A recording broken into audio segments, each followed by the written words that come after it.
Good afternoon, and welcome to the webinar. My name is Kurt Smith with Applied Pavement Technology, and I'll be serving as your host for today's webinar on sustainable pavement construction. This is part of an ongoing series of webinars on sustainability that were developed under the FHWA Sustainable Pavements program and covers all stages of the pavement life cycle. Before we get started, I want to mention just a few housekeeping items. This webinar is scheduled for a total of 1 hour, consisting of a 45-minute formal presentation and a 15-minute Q&A session. The questions will be answered at the end of the formal presentation, but you may submit your questions at any time during the presentation using the questions box on the control panel. If you don't see the questions box, you may need to click on the orange arrow icon on the control panel to display the settings. At the end of the session, we will work to answer as many of the questions as we can within the time allotted. For those questions that we do not get to, the panelists will prepare and post responses to all attendees, and we will notify you when those become available. After the conclusion of the webinar, a copy of the presentation will be shared with all registrants via email, along with a link to the webinar recording once it is processed. You may need to regularly monitor your spam or junk folders, as we are discovering that some of our webinar communication for the registrants occasionally gets redirected there. Throughout today's webinar, we'll be using a number of acronyms referring to different materials, products, and processes. We'll introduce these as they are used throughout the webinar, but this master list will be available in the presentation that we will be sharing with you later. With that, I would now like to introduce Heather Dilla with FHWA, who will first preface our webinar with a quick look at FHWA's Sustainable Pavements program. Thank you. First off, I would like to thank you all for joining us for the Sustainable Pavement Systems webinar series today. Like Kurt said, today is our fourth webinar of the series, which we will be focusing on the construction phase. Before we get started, I would like to take a few minutes to introduce FHWA's Sustainable Pavements program, which is what made this webinar series possible. The Sustainable Pavements program was launched in 2010 with the mission to advance the knowledge and practice of designing, constructing, and maintaining more sustainable pavements. To achieve this mission, the FHWA Sustainable Pavements program works actively with stakeholders such as yourself, helps educate, and is developing guidance and tools. As I mentioned earlier, this is the fourth webinar of the series. Each webinar is worth 1 professional development hour. There will also be a course completion certificate for those who complete all 8 of the 10 webinars in this series. Throughout the series, you'll be hearing from FHWA Sustainability Ambassadors. This program was created to help expand our reach and to introduce sustainability into the many fields and disciplines in which it crosses. From today's presentation, what I hope you all learn is how construction can influence how sustainable a pavement performs, what general strategies exist to improve both asphalt and concrete pavement construction, and lastly, what are some future trends or directions we may expect when we construct our pavements in the future. Since we have a few people that may not have joined us for the first webinar, we always start our webinar series going through some of the sustainability basics. So I'm going to quickly review some of these basic concepts and considerations related to pavement sustainability before we get into the meat of our presentation. First off is FHWA's definition of a sustainable pavement, which is shown here. What I'd like to point out is we're not asking you to compromise your engineering performance, but rather look at strategies that not only meet your engineering goals, but also economic, environmental, and social needs. As an engineer, we typically make decisions based on our engineering goals and lowest cost. With sustainability, we would like to not only consider the economic impacts, but also the social and environmental impacts. This slide here shows for pavements what could be some potential environmental impacts or benefits we could influence, such as reducing the noise or improving air quality. Potential social impacts we could influence could be conserving resources for the future generations or improving the user's ride comfort or safety. Reaching this optimum balance to achieve sustainability is a challenge, but fortunately there are opportunities that exist throughout the pavement life cycle. This webinar series will walk you through these opportunities for each of the life cycle phase. Today's phase we are focusing on is the construction phase. With that, I would like to turn it over to my colleague, Antonio Nieves.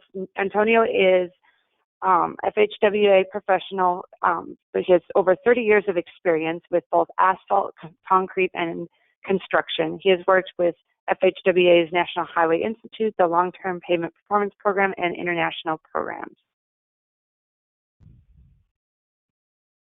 Thank you, Heather. Good morning or good afternoon, wherever you are in the country.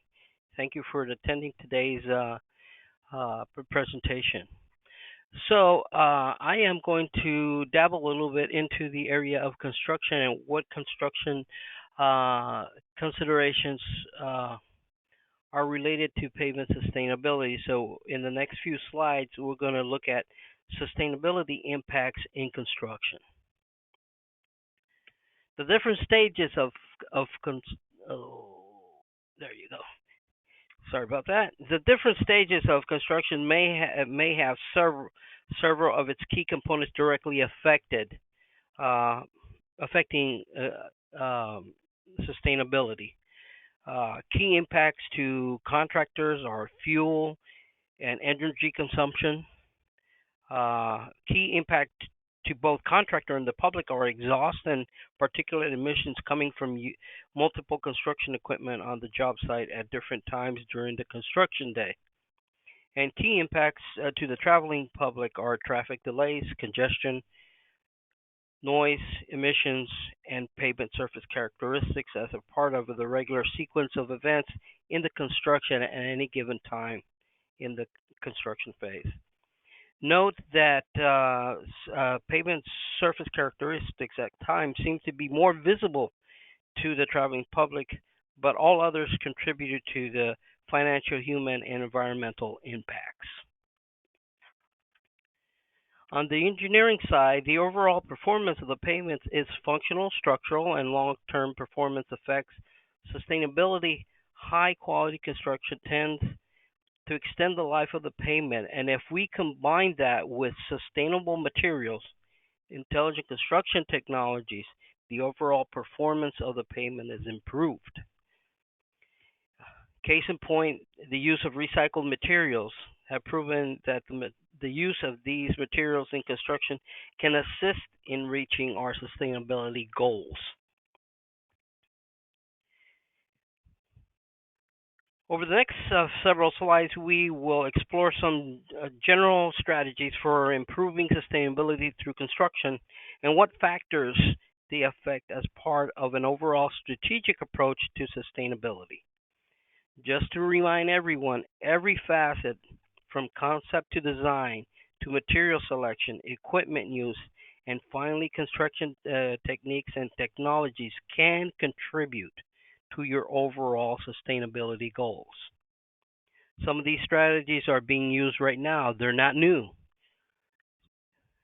And it'll be obvious as we move along the slides. We just have to connect the fact that these do in fact contribute to sustainability. Our first strategy, local use of materials. This is not new. Zero waste impacts both the environment as well as socially. You might ask, do they? How is it possible? When using existing materials either present at the job site or hauled from another nearby job site, you are reducing the process of producing new materials. Are these impacts of processing recycled material? There are, but in a lesser degree. This takes us to the next strategy, which is intimately connected to the first. As we use more and more recycled material, we reduce significantly impacts to the environment, and some people might argue to society as well. The next strategy is also directly connected to the first. Note that the reduction of the use of virgin material does many things for us. We preserve our virgin aggregate sources. As an industry, we consume a lot of virgin materials to construct everything. Sources for these materials are beginning to be limited in many areas of the country, making it more and more difficult to obtain these virgin materials. This places an economic burden on the industry as well as the environment, and some also argue society. The use of more durable materials is always a target goal in engineering. This helps obtain the extended life that we all seek. Society in general benefits from this when we can provide a better product that lasts longer and we don't have to disrupt our highways by constantly having to repair our pavements. And finally, if you consider the use of on-site recycling, both economic and environmental advantages can be reached. Again, this strategy and the first are directly linked together. The next strategy, building smoother pavements and maintaining that smoothness over time, is critical. Initial smoothness and the ability to maintain that smoothness over time is essential for this strategy to work. As you can see, it impacts all three factors: economic, environment, and social, for obvious reasons. There have been numerous studies that have told us how smoothness affects the overall durability of the pavement, as well as providing a ride quality that the traveling public expects.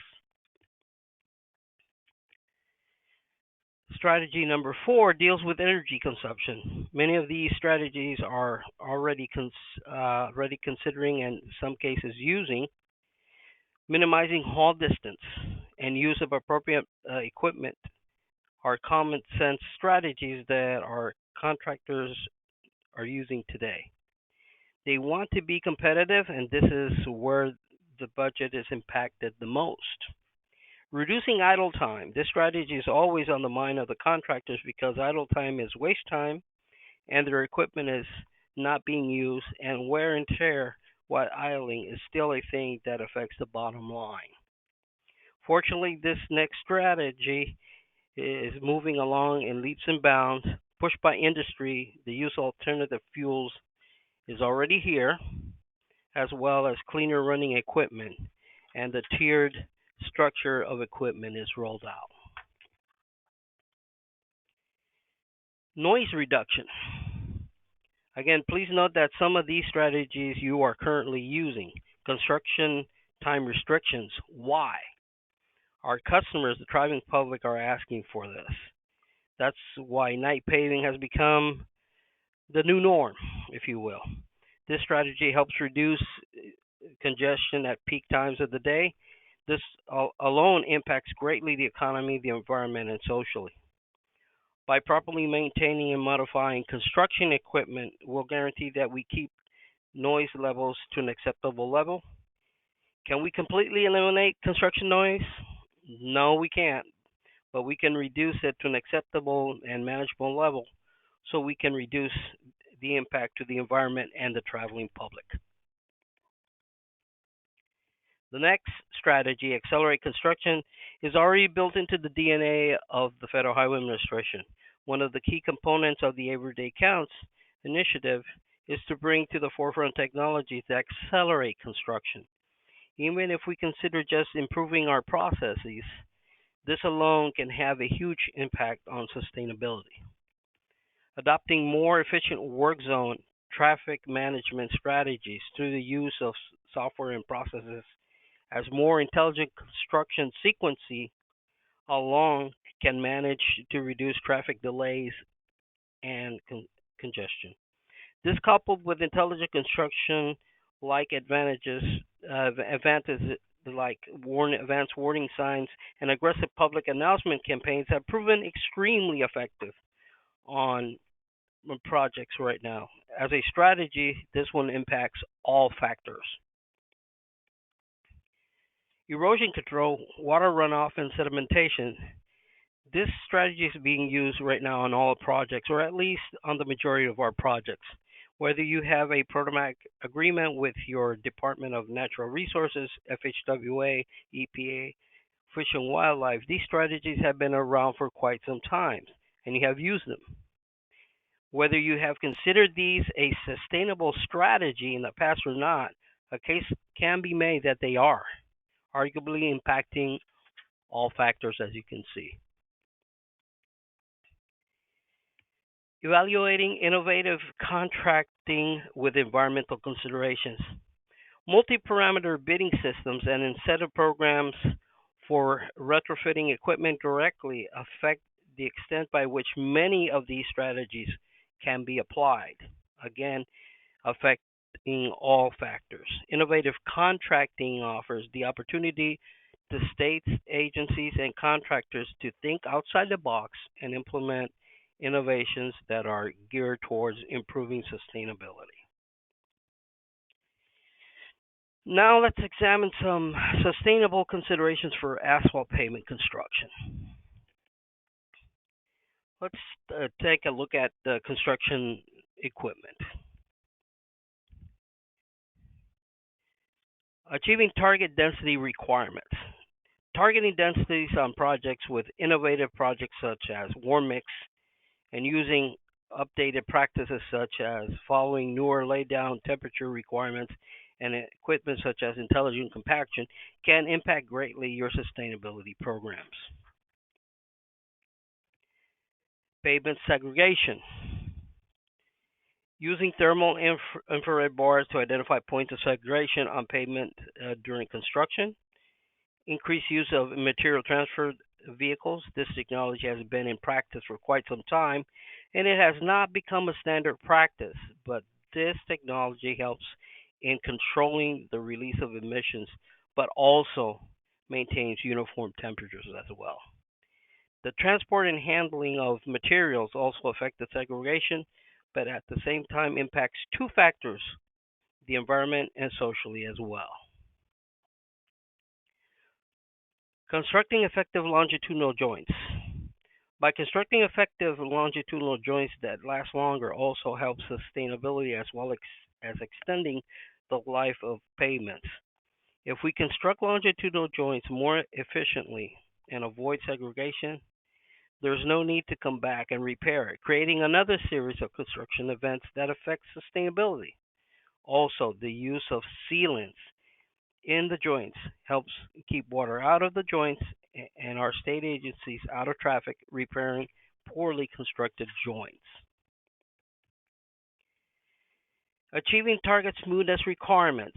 We talked briefly about this in the other section, but in asphalt, proper placement is critical to sustainability.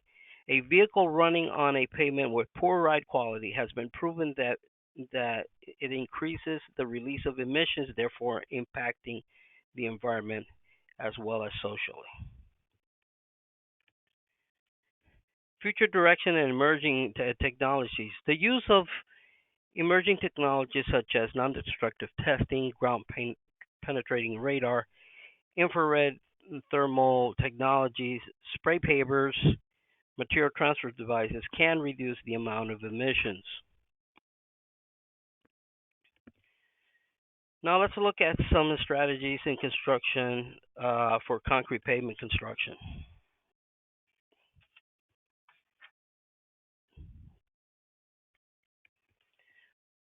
Protect water resources. In addition to a larger use of water as a natural production process for the development of concrete, we often use water to clean and wash equipment. The collection and reuse of this resource can also provide for sustainable gains in your sustainability program, which at the same time reduces the need for clean, unused water. Improve initial ride quality. Increasing the use of technologies that can assist in developing a quality of ride is very helpful.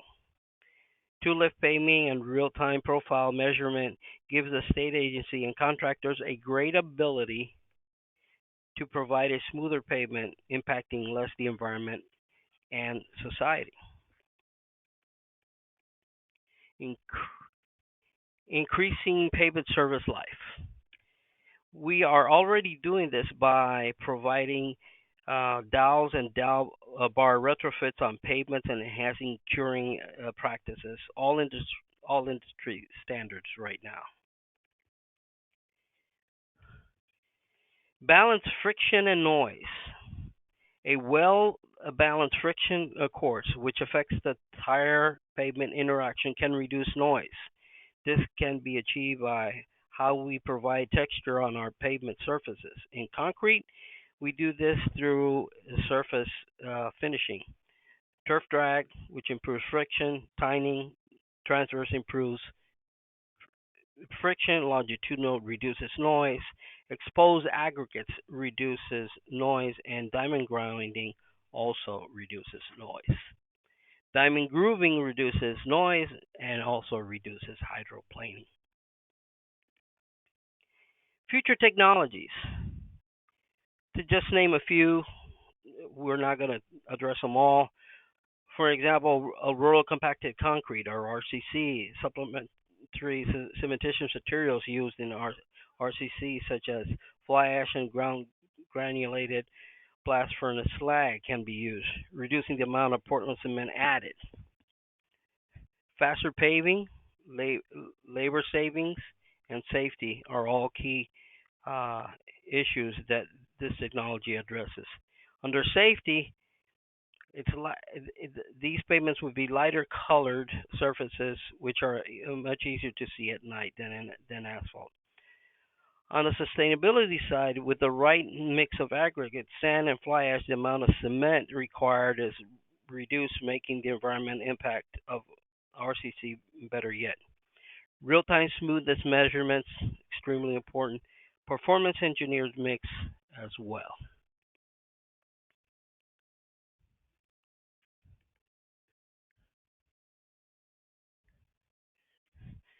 Let's now move into some key takeaway areas. As you can see, we are currently using many of the strategies presented here today. We just have not made the sustainability connection to the work that we do. Poor construction techniques and practices don't help pavement performance nor sustainability. Energy consumption and emissions, virgin material use, traffic delays, congestion, pavement surface characteristics, and quality construction, all key takeaways. Let's talk a little bit about the key takeaways from asphalt. Targeting those densities, avoiding segregation, doing good joints, and creating the smoothness and friction that you need are key takeaways in being able to have a better performing pavement and also a more sustainable pavement. And finally, key takeaways in concrete paving. Water resources, which are limited. The reuse would be much helpful. On-site recycling of material, eliminating the needs for more virgin material. Improving that right quality and ensuring that surface textures are constructed appropriately. That, in a nutshell, is my part. I'm going to hand it over to Heather for the next part of our presentation. Thank you.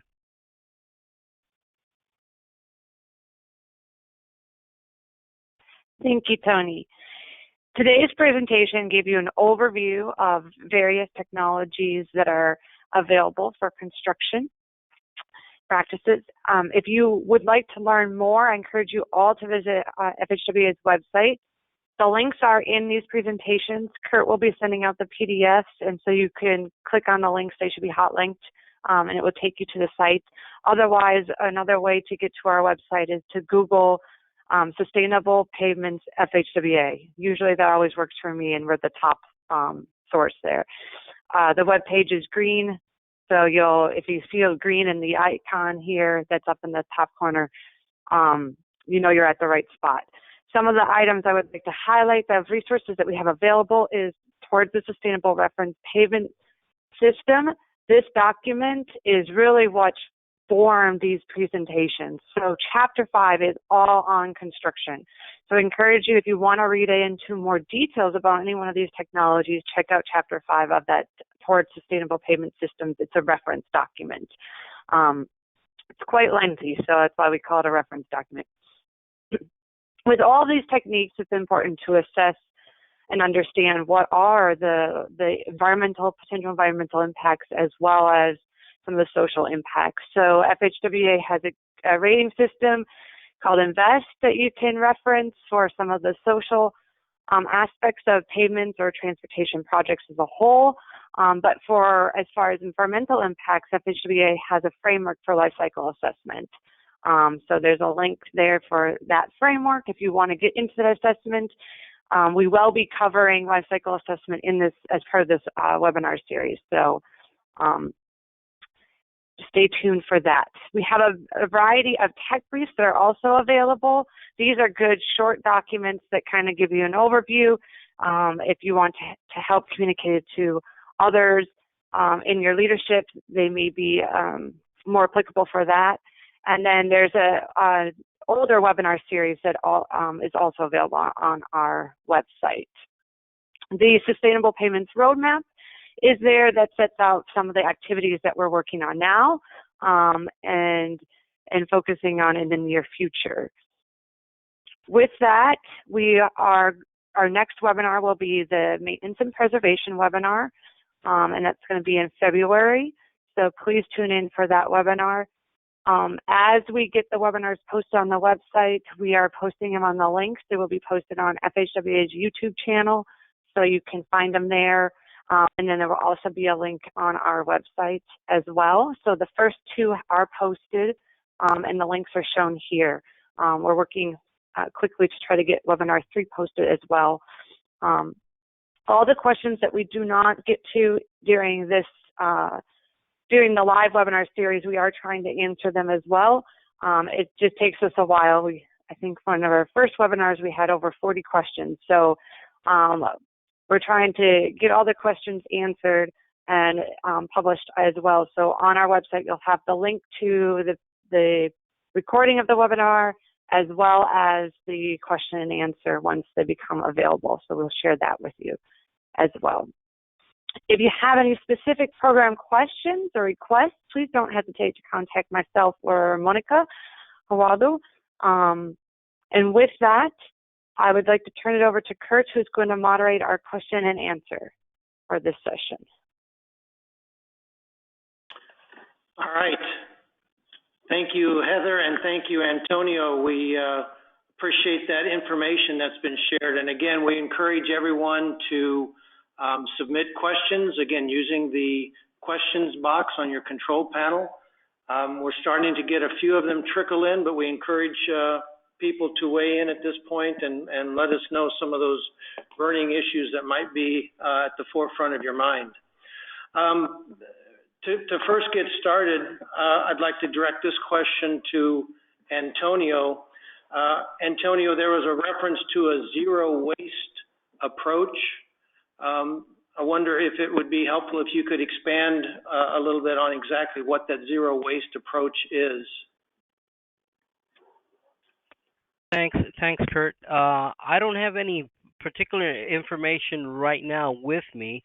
I'll be able to gather some more information in written form later, but it takes a form in different states and different DOTs in different shapes or form on how much the state materials engineers are going to allow for the use of recycled material. When you look at that and they look at waste and holistically, not only on the direct material, but also all the supplemental materials such as adding water and the cementitious materials that we're looking on a concrete side.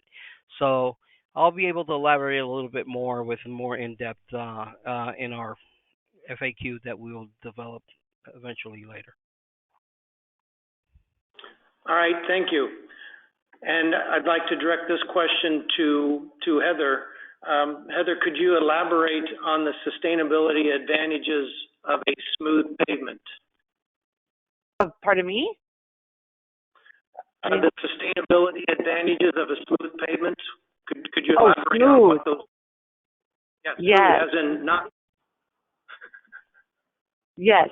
So smooth pavements. Okay, so there's quite a debate in the paving industry or the sustainable pavement discussions that we have on the use phase of a pavement and how the pavement actually interacts with your vehicle operating costs. And so smoother pavements is one of the known parameters that actually does interact with your vehicle operating costs. Those vehicle operating costs could be in the form of energy, and energy relates into emissions. So there's more emissions that are produced in rougher roads, that is. It could also cause wear and tear on your or damage to your vehicle, and those are some of the economic costs as well.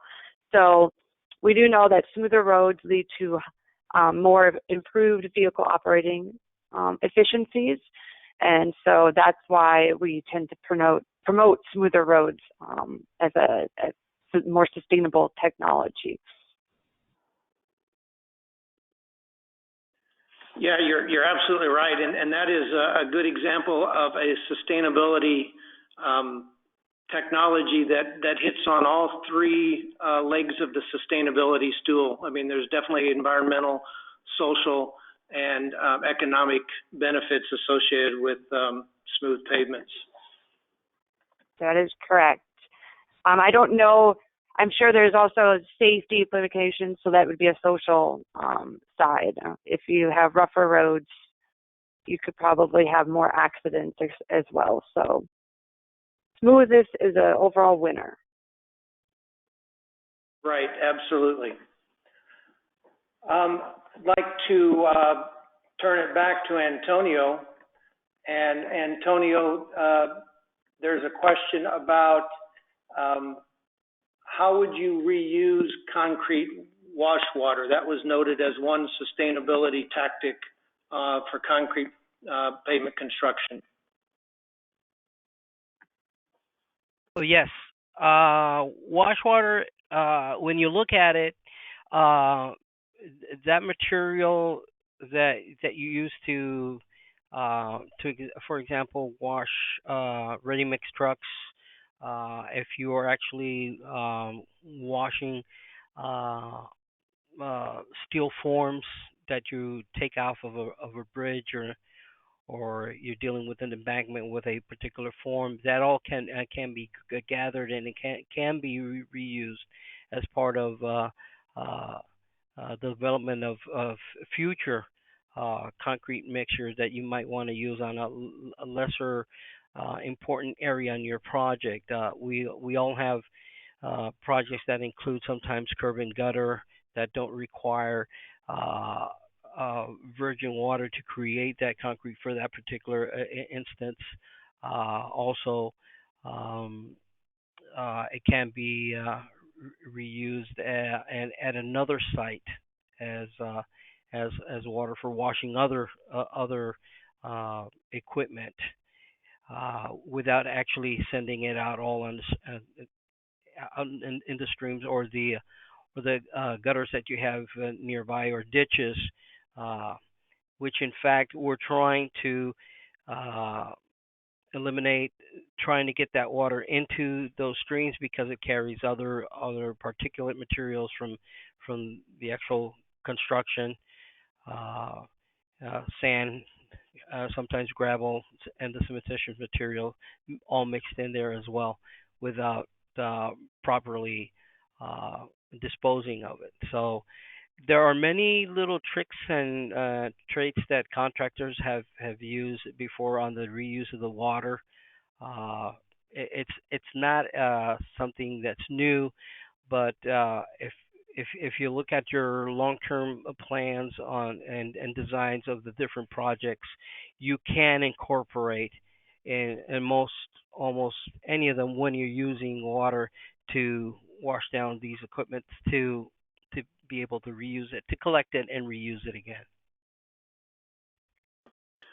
That's absolutely right, Antonio. And I think particularly in the concrete area, you see a number of innovations at concrete plants, whether if they're set up local plants or ready-mix plants, a number of these contractors and these producers have set up very intricate processes where they are recycling the wash water that may go in to clean out, the ready-mix trucks and the transit trucks and so forth, to be able to reuse that material and try to reduce the loss of that water and be able to reuse it for some other non-potable type of application.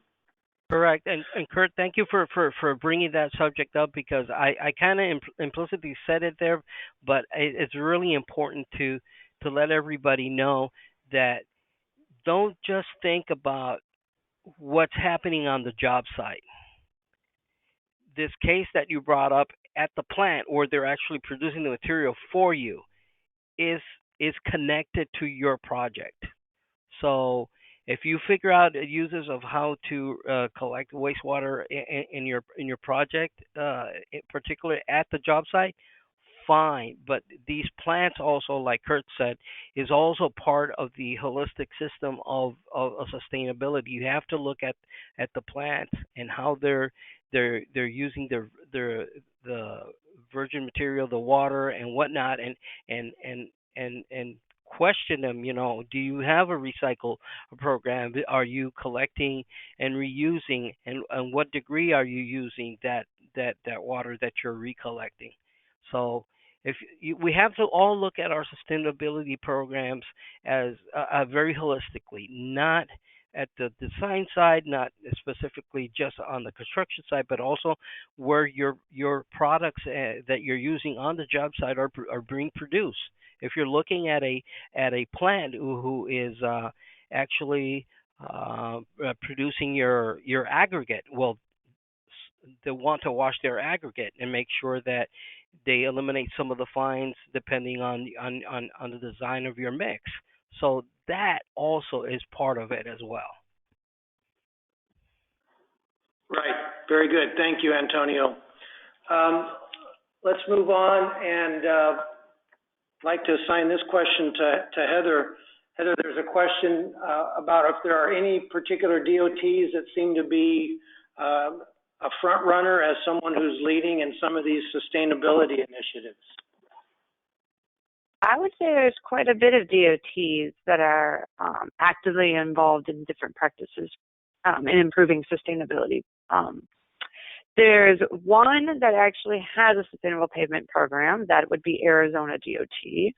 And they have done a lot of work on with I think it's from the planning group in integrating in creating a sustainable pavements program. They're looking at how the future climate may impact some of their mixes. I know they've done some research on that. Then they're looking at the pavement preservation of their pavements, as well as very knowledgeable in life cycle assessment and how can they use different various preservation and maintenance techniques to create more perpetual pavements and long-lasting pavements. So that's a lot of the Arizona DOT's work. Their environmental impact assessments that they're doing it's all more on the research level, and they're working with the state engineers and academia to bring all of that together. So I would say check out some of their work, and that's Steve Olmsted that's leading that effort at Arizona DOT.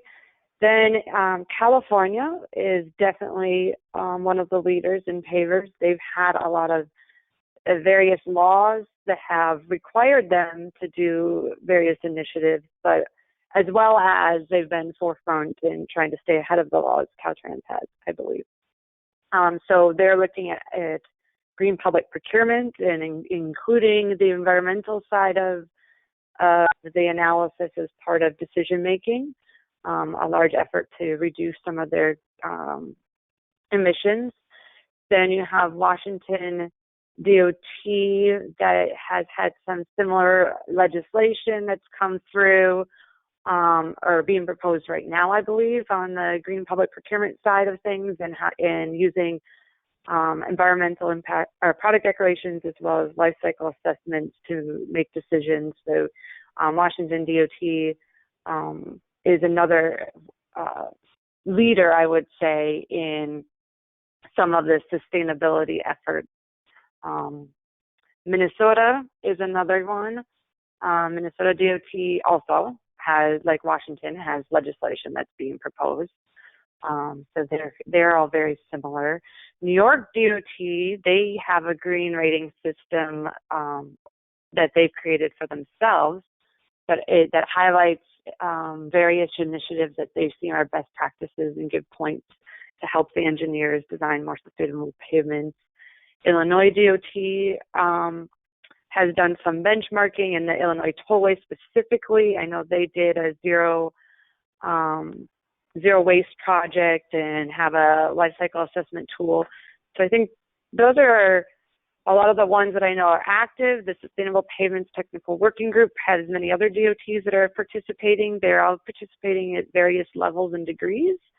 And as Tony has mentioned, many of these practices are common practices being used today. It just may not be that one DOT is doing all of them. They pick and choose. So you have to kind of search out there and find out, what DOT is the leader in a particular area. Right, and they're all looking at the sustainability program holistically across all the things that they do. And I just want to add, Vermont, you said New York, Oregon, and Connecticut as well. And there's a whole laundry list that you can Google and find out. They all have diverse, different programs on sustainability. Yeah, and I think sustainability fits nice in a public sector domain. And it's one of the elements. If you don't mention sustainability in the mission itself of the DOT, usually there's some social aspect, some environmental aspect, and some economic aspect. So you've got the three components. How formalized and standardized it is varies. But in general, I think DOTs are improving in this area and engaged on this topic. Yes, very good. Thank you. And just the fact that, most agencies are continually working to improve their product, with the end result being, improved performance, extended life, better serviceability to their customers. I mean, all of those, whether it's purposeful or not, all of those are significant sustainability benefits that are being achieved. Let's move on to our next question. This is for Antonio. Antonio, the question is, can you comment on why one of the key factors for concrete pavements was to increase performance life, since the concrete pavement generally has a longer service life than compared to asphalt pavements? I'm going to have to ask a clarification on that question. Can you get a clarification? I don't understand well the question. You're saying why smoothness? Why we'll start with why life extension. Well, we all know that. Let me not just get in trouble with all the concrete and asphalt people. Concrete tends to, let's say it this way, how can I say it with being politically correct? Sustained loads a little bit longer, and they perform a little bit better. When you look at the actual elements of construction for concrete and the materials that is used, it is very aggregate and cementitious heavy. If we use concrete for our pavements, we want to construct them with the best quality materials possible, with the smoothest that we expect, so that our loads don't impact that pavement as much, and we can maintain them longer. The length, the extension of being able to have quality of construction and materials stretches that life of that pavement, making it more sustainable, because you won't have to come in 3 or 4 years and redo a section. which you would have to bring in more material that is concrete in nature. Many times others, they come in and unfortunately they patch it with asphalt or whatever. But you want to try to maintain the concrete pavement, or let's say the asphalt pavement, to extend it to the serviceable life that the designers meant for it to be. If that's the case, we have a very good case for saying that we have not gotten back to that particular project to reconstruct it, rehabilitate it, or to do any particular fix it on it for a certain determined design life cycle. That alone itself is making that particular project, that particular payment more sustainable. On the flip side of the coin, if you were to bring material that's not the best material and the quality of pavement construction is not the best, and your smoothness is questionable sometimes, then that means that with the loads that we currently have on our interstates or on our roads right now, that pavement is going to receive a lot of pounding, which means that even if the design was for 10, 15, 20 years or more, it's not going to last that long. We're going to have to come back. And the coming back portion of it, it's what's making us flip the coin on the sustainability of things, because then we have to reintroduce more material, more work, uh, more reconstruction and rehab, which affects all three factors: society, and the environment, and um, and economics. Yeah, I would agree, and I think really what's driving this question, and really what drives, I think, a lot of what we look at in terms of sustainability, is anything that has a longer life is generally, all other things being equal, more sustainable. Nothing's more sustainable than not having to touch something. I've seen, a number of roads, streets that have been down for 80, 90, even 100 years or so, that have received very little maintenance, and you can clearly say that those are very sustainable designs, sustainable pavement projects. So as we continue to work on developing good, effective designs for both asphalt and concrete pavement structures, anytime we can generally increase the performance, increase the life of those pavement structures, those should turn into be a more sustainable pavement, and we should be able to realize some sustainability benefits and advantages. Let's move on to another question. Heather, I'll pose this one to you. What considerations should be made when evaluating recycled materials over virgin materials in terms of performance characteristics? So if you're looking at the option of recycled materials or virgin materials, first it's going to depend on where your sources of these two materials are coming from. So using a recycled material, we know that maybe you have to transport very far, and if you have local virgin materials available, you can offset some of any of the environmental impact savings you would have gathered from using that recycled material. So there are trade-offs that exist in any one of these solutions that we're talking about. In addition, you need to know how well does that particular aggregate perform in the given pavement mixture.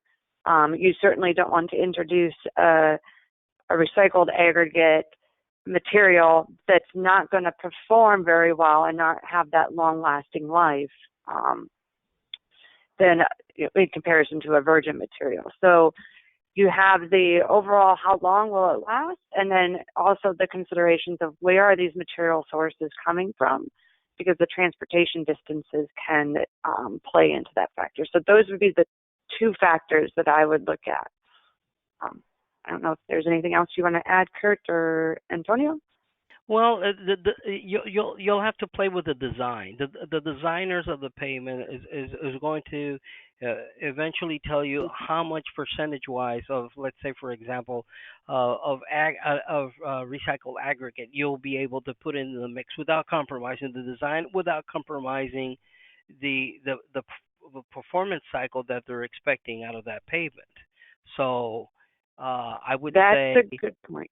the majority of the states with their pavement materials engineers have done considerable amount of testing of their virgin material, and they've also done some degree of design experimental and research on the use of recycled materials for either their concrete pavements or the asphalt pavements, and they've done the test in the lab to make sure, or to be as sure as humanly possible, to interpret what that performance would be by using that particular aggregate, let's say, on that concrete pavement or that asphalt pavement.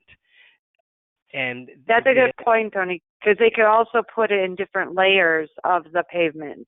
You know, they may not put a recycled material on the surface layer that may be the most vulnerable layer for performance issues. They may put it on a base layer or for on the example, shoulder. with recycled concrete, when it's processed, it's crushed and it's processed, and rebar and whatever other materials are taken out. That material is a very good sub base material, and you're using recycled material. Even if you put asphalt or if you put concrete on top of that, you're recycling. You're being sustainable. You're using that other material that you might have just discarded or thrown away. All right, very good, thank you. Let's go to another question. This one's for Antonio. Antonio, with regards to innovative contracting methods, how would highway authorities incentivize contractors to adopt more sustainable construction techniques? Well, there's been a number of states that have used different approaches for that, and in terms of and it starts all on their specs, and it starts with their specs and it goes through their design. As I was saying earlier, the materials engineers doing the testing and noting that, for example, the use of 5% recycled concrete or recycled aggregate or wrap or RAS or whatever you want to call it on the different materials is acceptable without compromising the design and the design life. Where states have come back and incentivized the contractor has been with different supplemental clauses in the specifications, where they have incentivized the contractor to use uh, this recycled material in their material selection. At this particular point, when you look at the majority of the specs that I've seen, they've they've they've been either or. They haven't pushed the needle towards saying thou shalt have to use it. The states have introduced the concept of the use of recycled material as a possibility.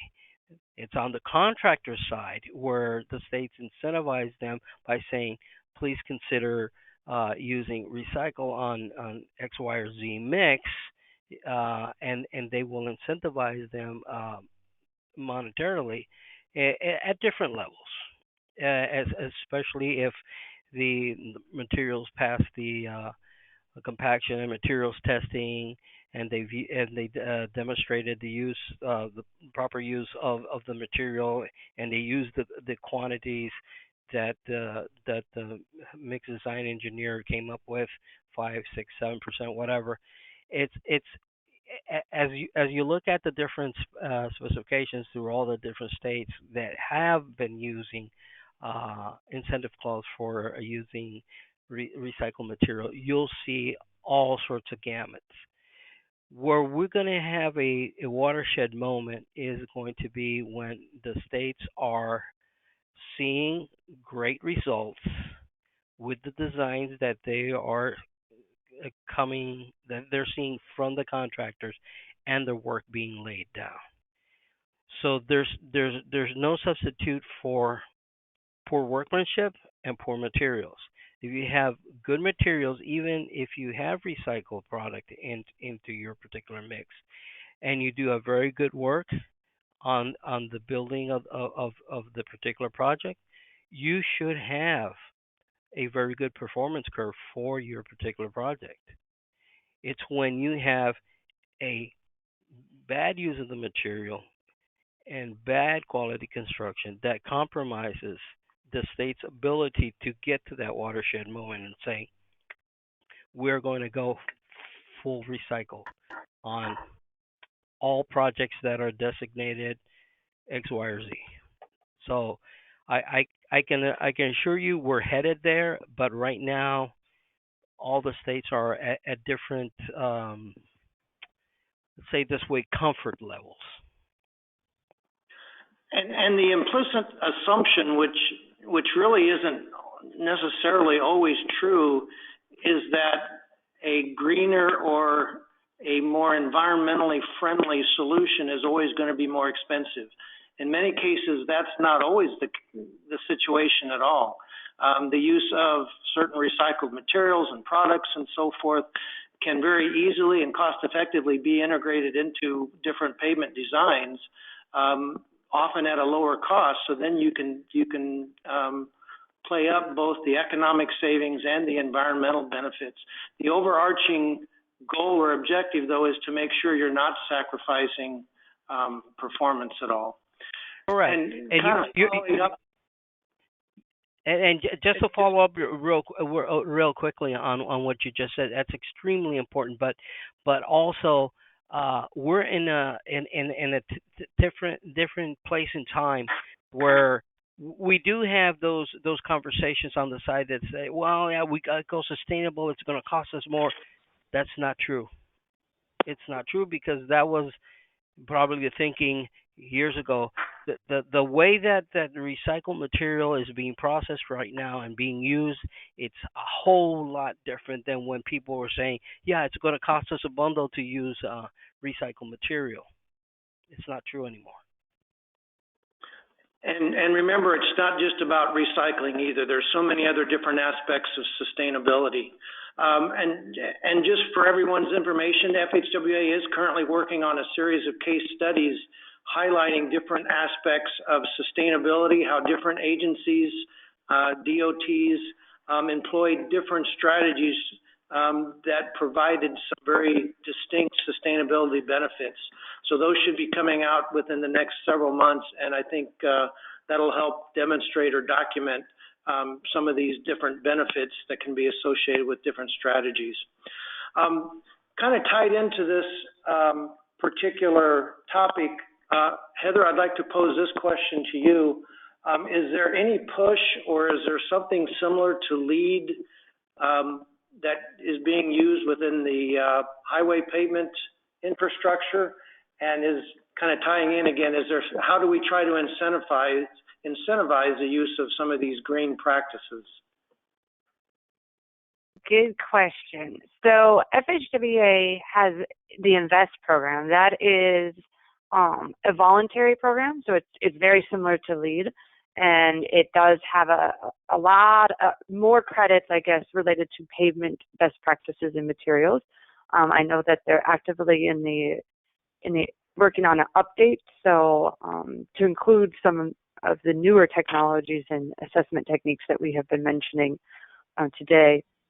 So that is one way. The other way that we've seen this happen in some of the states is through the requirement of, and this is really only looking at it from the environmental perspective pillar. So it's assuming that you do the economic analysis, and then they're looking at doing an environmental analysis as well, and that's by requiring environmental product declaration. So the idea is an environmental product declaration is a label.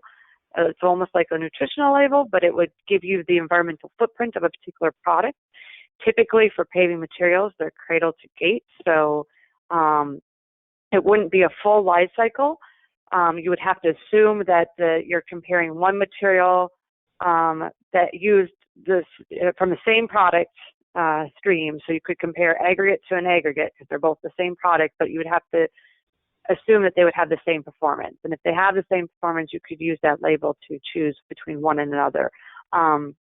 This is how some of the states in the recent legislation that's being introduced not nationally, but at various states, is promoting these labels and the use of these labels.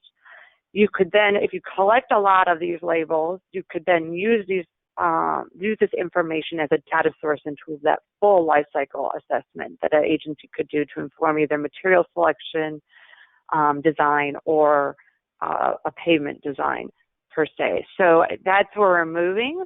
The construction industry would fit in for the construction practices.